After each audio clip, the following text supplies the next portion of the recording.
Di Sub Ambon dalam waktu dekat mulai tertibkan jam operasi becak.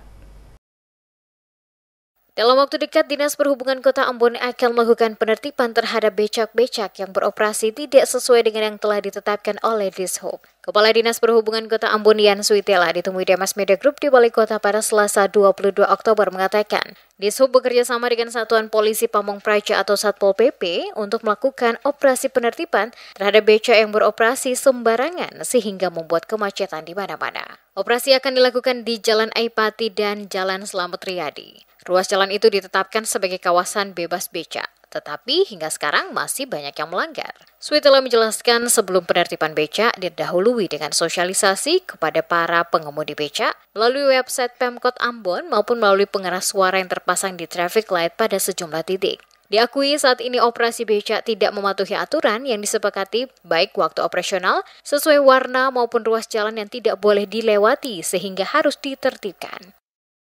Di Kota Ambon kan ada dua lokasi kawasan tertib, itu di Aipati dan di Slamet Riyadi. Jadi penertiban yang Dinas Perhubungan laksanakan juga termasuk dengan penertiban jalur-jalur becak. Apa kalau ada yang melanggar aturan itu, apa ada sanksi dari perhubungan? Jadi sampai dengan saat ini kami masih persuasif, tapi sebenarnya sosialisasi ini sudah bukan barang baru. Tapi kami lagi melakukan sosialisasi baik lewat media-media pemerintah Kota Ambon, juga ada lewat traffic light, announce di lampu-lampu merah. Itu termasuk sosialisasi yang kami lakukan.